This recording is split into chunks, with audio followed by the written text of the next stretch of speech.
आप सभी को फिर एक बार जय मसीह की। मैं पास्टर आशीष सोना आप सभी का स्वागत करता हूँ इस मॉर्निंग डिवोशन में। और आज के मनन के लिए हम निकाल लेंगे पहला थिस्सलुनीकियों उसका 4था अध्याय उसका 13 से लेके 18 वचन तक। पहला थिस्सलुनीकियों 4था अध्याय उसका 13 से लेके 18 वचन तक। और वहाँ पे लिखा हुआ है यीशु के पुनर्आगमन के बारे में। मेरे वचन 13 कहता है कि हे भाइयों, हम नहीं चाहते कि तुम उनके विषय में जो सोते हैं अज्ञानी रहो। जो सोते हैं उनके विषय में तुम अज्ञानी रहो। यहाँ पर जब पौलुस उनके विषय में जो सोते हैं उनके विषय में तुम अज्ञानी ना रहो कहता है, तो वह सिर्फ सोने वाले के लिए नहीं कहता, लेकिन यहाँ पे सोने का मतलब है जो प्रभु यीशु मसीह में जो मर गए हैं उनके बारे में लिखता है।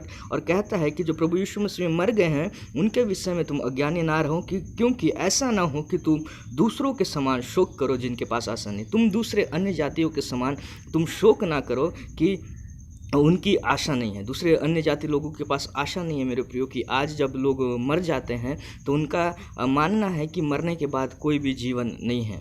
लेकिन हम जब मसीह में हैं, हमको ये विश्वास है कि हम पुनरुत्थान पे विश्वास करते हैं। हमारी एक आशा है कि हम प्रभु यीशु मसीह में मुर्दों में से जी उठेंगे। और पौलुस कहता है कि हमको आशा है, इसलिए तुम और जो मरे हुए जो लोग हैं जो सो रहे हैं प्रभु में, उनके विषय में अज्ञानी ना रहो। और वचन 14 कहता है कि यदि हम विश्वास करते हैं कि यीशु मरा और जी उठा, तो वैसे ही परमेश्वर जो यीशु में सो गए हैं उनको भी साथ ले आएगा। अगर हमको विश्वास है कि सचमुच में विश्वास है कि प्रभु यीशु मसीह मुर्दों में से जी उठे हैं, तो हमको ये विश्वास रखना है और आशा रखना है कि जो मरे हुए जो लोग हैं प्रभु में, जो मरे हुए लोग हैं, एक दिन क्या करेंगे, पुनरुत्थान को पाएंगे। मेरे प्रियो, आज के सिनेरियो में जब हम देखें, बहुत सारे लोग हैं जिनकी मृत्यु अचानक हो रही है। जैसे हम देखें कि बहुत सारे लोग, मेरे एक मित्र हैं जो कि विशाखापट्टनम में रहते हैं, उनकी मम्मी की अचानक कोरोना से देहांत हो गया। और मेरे एक मित्र हैं जो कि महाराष्ट्र से हैं और गुजरात महाराष्ट्र के बॉर्डर में रहते हैं, उनके जो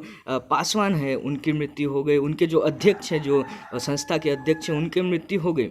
तो लोगों में आज शोक की लहर है, लेकिन परमेश्वर का वचन हमें उत्साहित करता है। वचन 13 और 14 में हम देखने पाते हैं, कहता है कि हमको अज्ञानी नहीं रहना है।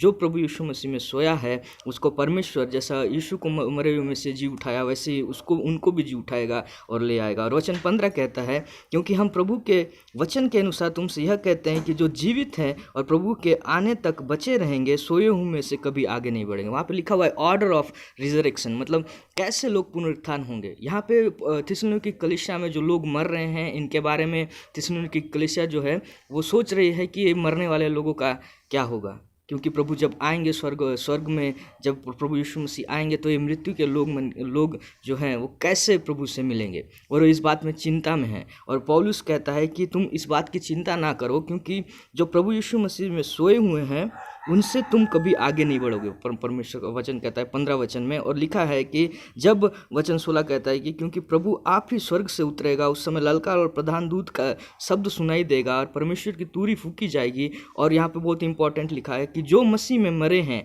वे पहले जी उठेंगे। जो मसीह में मरे हैं वो पहले जी उठेंगे। इसलिए हमको ज्ञान होना चाहिए मेरे प्रियो कि जो यीशु मसीह जब आएंगे, हम प्रभु यीशु मसीह से मिलने से पहले जो जीवित रहेंगे इस पृथ्वी में, उनका प्रभु यीशु मसीह से मिलने से पहले हवा में, उससे पहले जो प्रभु यीशु मसीह में सो गए हैं उनका पुनरुत्थान होगा। और वचन 17 कहता है, तब हम जो जीवित हैं बचे रहेंगे और उनके साथ बादलों पर उठा लिए जाएंगे कि हवा में प्रभु से मिले, और इसी रीति से प्रभु के साथ सदा रहेंगे। तो मेरे प्रियो, मैं आपको बताना चाहता हूँ कि हमको आज जब बहुत सारे लोग, हो सकता है आपके निकटते मित्र, आपके हो सकता है आपके सगे संबंधी, और हो सकता है आपके टीचर, और बहुत सारे जो लोग हैं जो उनकी अचानक से कोरोना से उनकी मृत्यु हो गई है। लेकिन आपको और मेरे को एक दृढ़ विश्वास होना है, हमको अन्य जाति के समान शोक में नहीं डूब जाना है। हमको ये विश्वास रखना है कि हम प्रभु यीशु मसीह में हैं। और वचन जैसा कहता है कि जैसा प्रभु यीशु मसीह मरों में से जी उठा, वैसे ही हम एक दिन जी उठेंगे। और जो जीवित है वो प्रभु से मिलने से पहले, हवा में मिलने से पहले ही,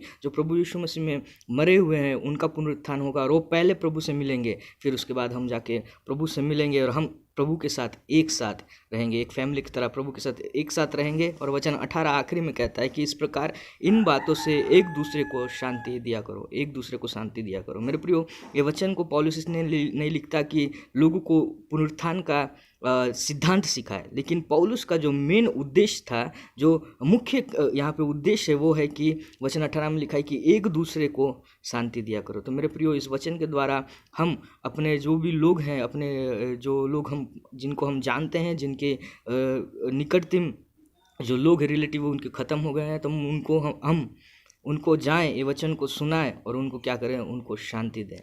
मेरे प्रियो, इस वचन के द्वारा प्रभु आपको आशीष दे और मैं आशा करता हूँ कि आज का दिन आप सभी के लिए मंगलमय होगा। आमीन।